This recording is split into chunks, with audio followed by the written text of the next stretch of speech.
Hello hi friends, చూసారా? Carrot, పచ్చిమిర్చి, onion, కరివేపాకు, కొత్తిమీర,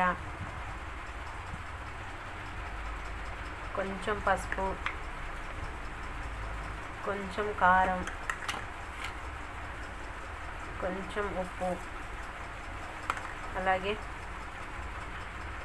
కొత్తిమీర,